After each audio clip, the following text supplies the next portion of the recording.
Saudara sekalian,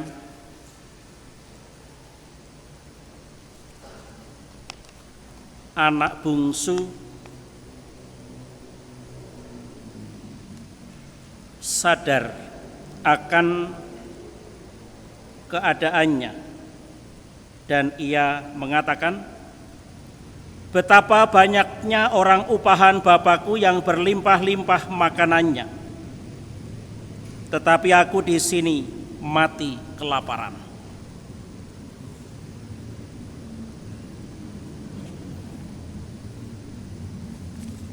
Betapa mahal kesadaran itu. Mengapa anak bungsu itu harus mengalami situasi yang begitu rendah, yang sedemikian ekstrim? Pada ayat 14 tadi disebutkan bahwa ia mulai melarat. Bukan sekedar miskin, tetapi melarat. Itu situasi lebih rendah daripada sekedar miskin.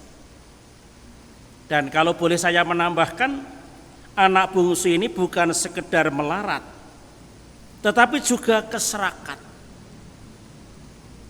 Karena dia tidak lagi memiliki martabat, apalagi kehormatan dan harga diri.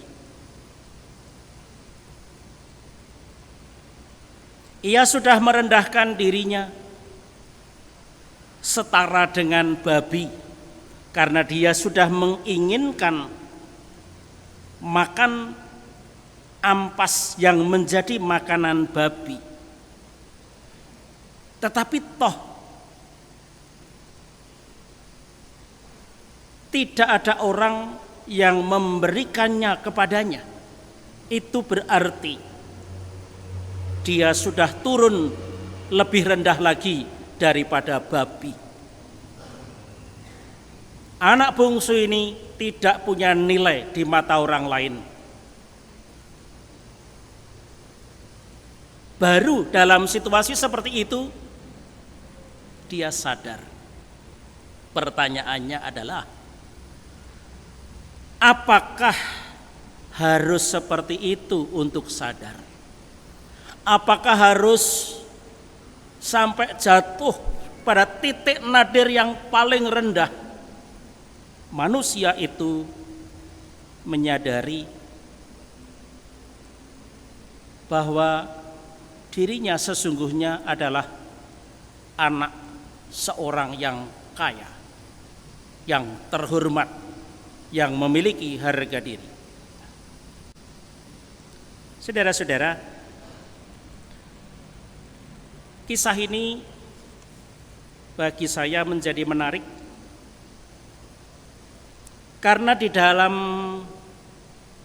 diri anak-anak inilah, baik anak sulung maupun anak bungsu inilah, kita belajar tentang watak manusia.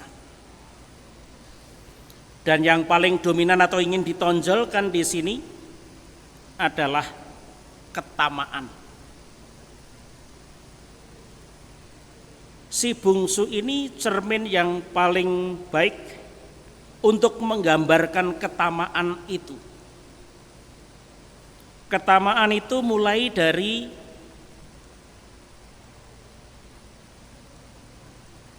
perilakunya yang dalam bahasa kita disebut nggege mongso. Tadi dicatat, kata yang bungsu kepada ayahnya, Bapak, berikanlah kepadaku bagian harta milik kita yang menjadi hakku.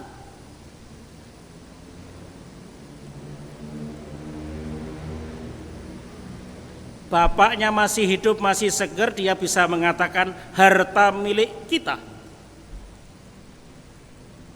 Apalagi ditambah dengan hakku. Dari mana dia mengatakan milik kita? Itu milik bapaknya, bukan milik kita. Apalagi menyebut hakku. Dari mana anak bisa mengatakan berhak atas harta orang tuanya?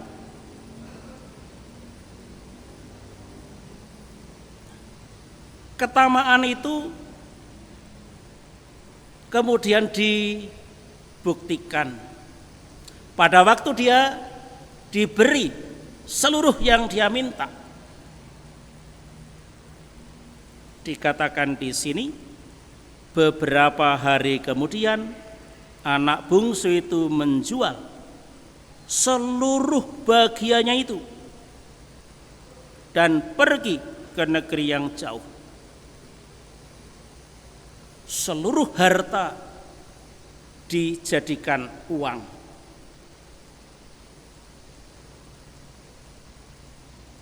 Dan di sana ia memboroskan harta miliknya itu dengan hidup berfoya-foya. Orang yang bergaya hidup boros, apalagi ditambah dengan foya-foya, itu mau menunjukkan bahwa orang semacam ini yang dipikirkan hanyalah saat ini, yang enak-enak, yang gampang. Orang model seperti ini pasti orang yang tidak mau hidup susah, yang ada pada pikirannya, hatinya, seluruh perilakunya adalah konsumtif, bagaimana menghabiskan stok yang ada. Orang seperti ini tidak pernah berpikir mengenai masa depan, mengenai investasi, ataupun berpikir mengenai bahwa harta ini bisa digunakan untuk sebuah kegiatan produktif yang bisa menghasilkan yang lebih. Tidak ada pikiran semacam itu. Orang yang memiliki gaya hidup foya-foya dan boros, dia kehilangan batas yang namanya rasa cukup. Ia tidak pernah memikirkan masa depan, apalagi yang namanya perencanaan.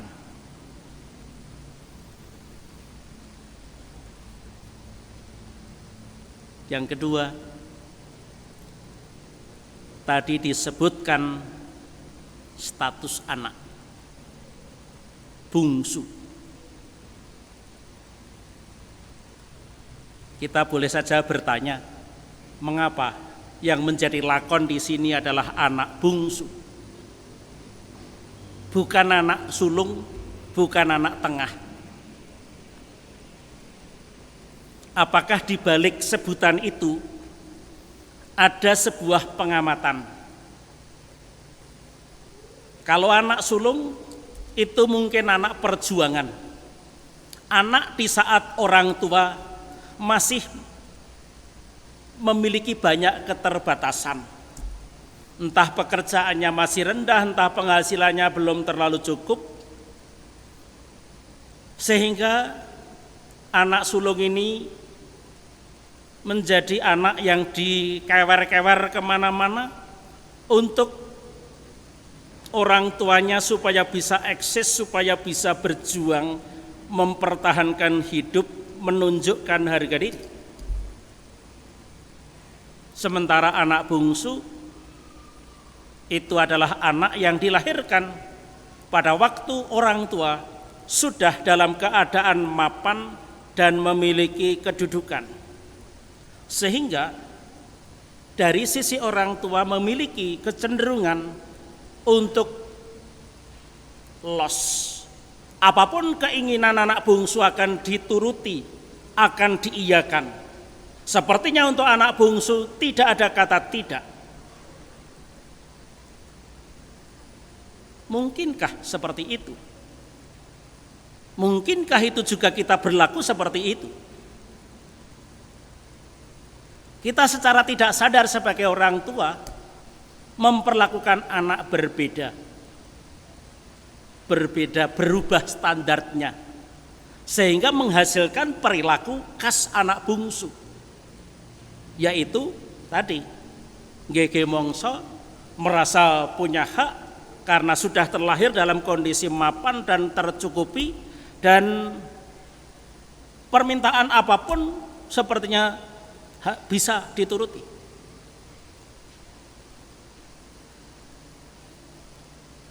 Poin ketiga, kisah ini dibuat sepertinya mengalir.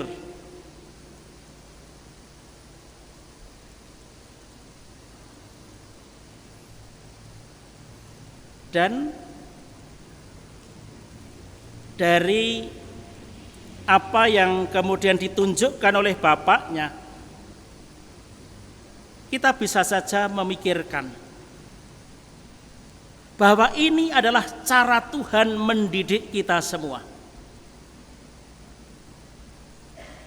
Manusia memiliki keinginan untuk rakus, untuk tamak, dan pada waktu dia masih punya keinginan yang menggebu-gebu untuk gaya hidup mewah dan boros, pada saat seperti itu diingatkan, orang pasti juga akan menolak, tidak mau diingatkan. Karena pada waktu orang kaya, menjadi berkuasa, orang mungkin merasakan bahwa dia bisa segalanya. Sampai pada akhirnya perkembangan situasi membuat dia harus terpuruk pada titik nadir yang paling rendah tadi. Tuhan sepertinya membiarkan seperti itu. Baru pada waktu manusia berada dalam ketidakmampuannya yang paling mendasar, saat itu manusia baru ingat bahwa dia bukanlah Tuhan, bahwa dia hanyalah sekedar ciptaan. Saudara-saudara, banyak pelajaran yang dapat kita petik dari kisah yang pendek ini. Bisa diteruskan dengan sekian banyak cara menggali makna yang terdalam dari pesan kitab suci. Tergantung dari kita sendiri, apakah kita memang mau merenungkan dan mencoba menggali sesungguhnya pesannya apa saja. Dan ini yang saya sampaikan baru salah satu cara untuk mendekati teks ini. Harapannya tentu saja sekarang ini masa Prapaskah sudah memasuki minggu keempat. Dari pengalaman sejak Prapaskah minggu pertama sampai hari ini, mestinya kita sudah mulai niteni mengenai kecenderungan batin kita, perilaku kita. Apakah pantang puasa dan mati raga yang sudah kita lakukan hingga saat ini memang mengantarkan kita kepada perasaan cukup, sehingga kita mampu membatasi diri, dan dengan perasaan cukup lalu pada akhirnya kita akan bersyukur kehadirat Tuhan bahwa apapun yang sekarang kita gambarkan sebagai milik kita, itu sesungguhnya bukan milik kita untuk selama-lamanya. Itu adalah sebuah anugerah, sebuah pemberian dari kemurahan hati Tuhan yang harus dapat kita pergunakan dengan penuh tanggung jawab dan dengan penuh perhitungan. Jangan sampai kita lost control, tetapi supaya kita mampu mengatakan kepada diri kita sendiri, cukup. Saya kira itu saja catatan saya. Mari kita teguhkan iman kita dengan syahadat para